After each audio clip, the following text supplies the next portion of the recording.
Bonjour et bienvenue. Au cours passé, on a vu ensemble les fragments et les événements, les définitions, mais on n'a pas pu terminer les événements pour compte tenu de la longueur de la vidéo. Donc aujourd'hui, on va essayer d'affecter un événement à notre application. C'est-à-dire ici, on est là.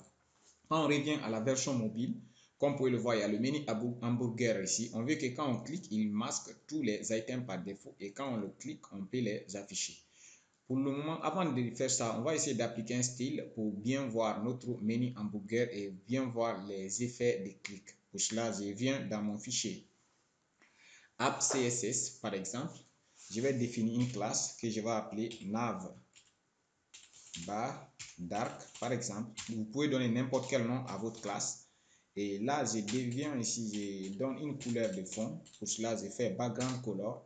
Et background color, je vais essayer d'utiliser la notation hexadécimale ici. Et pour cela, je donne D, par exemple, foncé, A, et puis 8, par exemple. C'est une couleur foncée comme ça. Et j'ai fait quoi? Je viens maintenant dans mon header.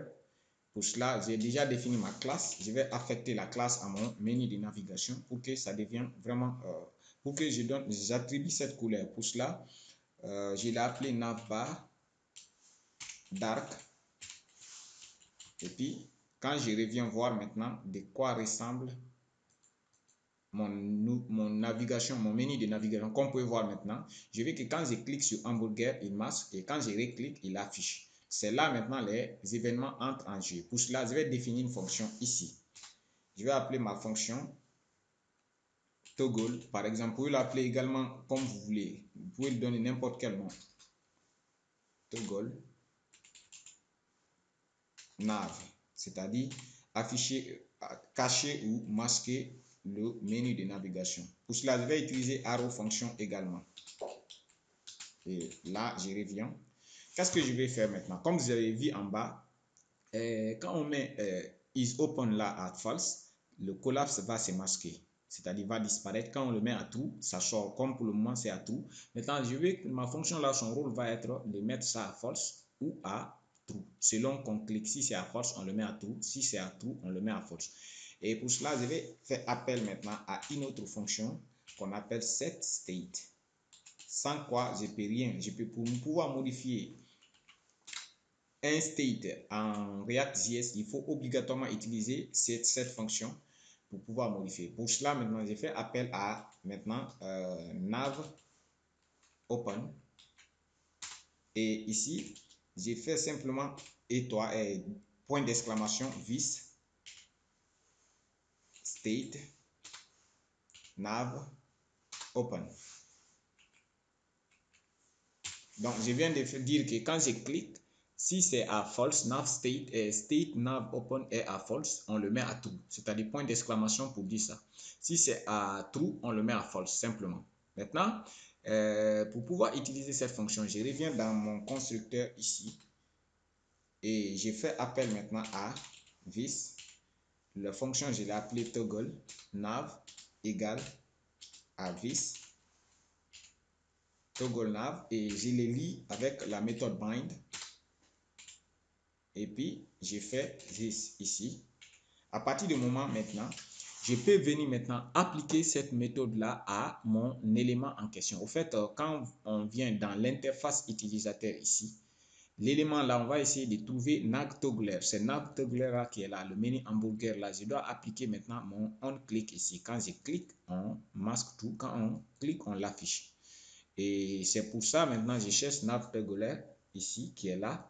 Cette fonction, cette composante. Et pour cela, j'ai fait appel maintenant à la méthode, à l'événement onClick parce qu'on veut répondre à l'événement click. Pour cela, maintenant, il y a tous les événements React qui sont là. Donc, je tape onClick et onClick directement, j'appelle maintenant ma méthode que je viens d'implémenter. Pour cela, j'ai fait simplement this et puis toggle nav. Et une fois que j'ai fait cela, on est arrivé à lier notre événement à notre fonction. Et maintenant, quand je reviens ici, voilà, je clique, comme vous pouvez le voir maintenant, il masque et quand je clique, il affiche. Donc, c'est ce qu'on appelle la gestion des événements. On vient de faire quoi? on a appelé la méthode onClick ici. Et à travers onClick, on a fait appel à la fonction. Et comme vous pouvez voir maintenant, la fonction toggle nav ici est là. Et son rôle va être quoi? Si state open est à true, on le met à false. Si c'est à false, on le met à true. Donc, on a dit maintenant au niveau des collapses, si c'est à true, on affiche. Si c'est à false, on masque. Or que lui, son rôle, c'est de le mettre soit à true, soit à false. C'est pour ça maintenant, quand je reviens dans mon interface utilisateur ici, quand je clique, ça masque parce qu'il est à false maintenant. Mais quand je clique, quand c'est à false, il le met à true. Donc, mais quand on revient ici en écran large, vous voyez maintenant que navToggle disparaît. Parce que ça, c'est React qui gère ça. Lorsqu'on est en un écran moyen à partir des tablettes, il masque parce que tout simplement, j'ai fait ici expand MD. Donc, arrivé là, je pense qu'on a fait l'essentiel d'aujourd'hui. Et comme vous pouvez le voir maintenant, on a géré notre menu de navigation. Et j'ai également dit qu'au niveau des fragments, on pouvait enlever React ici. Si je fais comme ça marche également. Quand je reviens dans mon interface utilisateur, vous verrez qu'il n'y a aucun changement, comme vous pouvez le voir maintenant. Ça, c'est une autre syntaxe d'utilisation des fragments. Maintenant, après ça, je vais ajouter aussi l'icône maintenant de mon site, le logo du site, par exemple, ici. Pour cela, qu'est-ce que je fais? Je reviens dans le dossier public. Comme vous pouvez le voir, on a l'image et maintenant, j'ai utilisé my logo ici. Pour afficher ça, on va utiliser navbrand ici, navbarbrand ici. Et je vais utiliser navbarbrand avant navtoggle.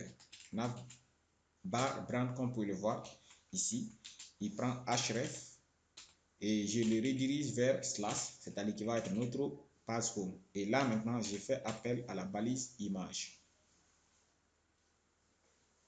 IMG, SRC, et puis c'est une balise orpheline. Et là, maintenant, vu que ce n'est pas une variable, donc ici pour accéder aux ressources se trouvant dans le dossier public, vous prenez simplement le nom des ressources. Donc la première ressource ici c'est image, donc c'est pour ça que je mets simplement image, je ne mets pas public. Ensuite dans image j'ai my logo.png et quand je reviens maintenant, je vais afficher mon logo là.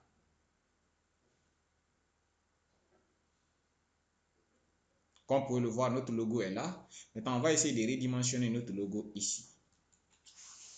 Width égale à 100. Là, je vais essayer de diminuer la largeur et l'autre va se réduire automatiquement en fonction de la largeur. Comme vous pouvez le voir, maintenant 100% est grand, donc je vais essayer de faire à 80.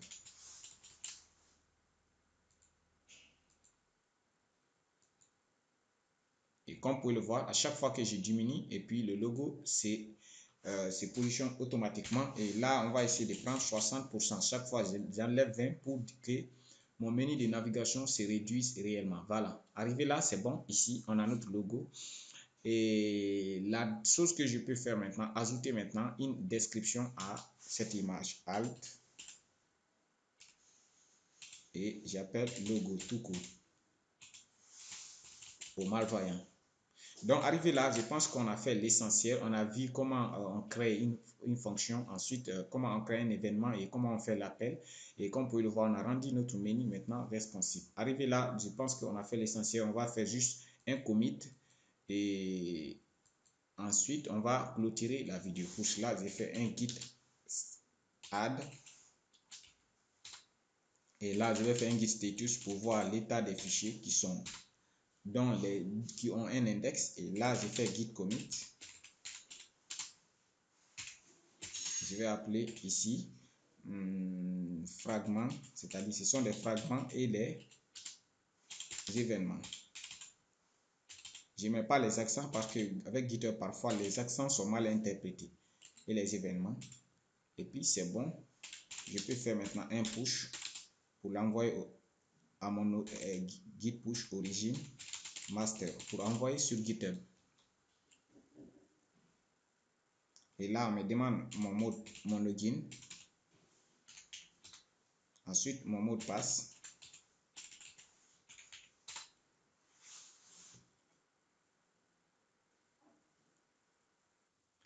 Donc, je vous remercie pour votre attention et le cours passé, on va faire, le cours prochain, on va faire le footer avant d'entamer le routage puisque notre menu de navigation est prêt maintenant. Merci pour votre attention et on se reprend au cours prochain.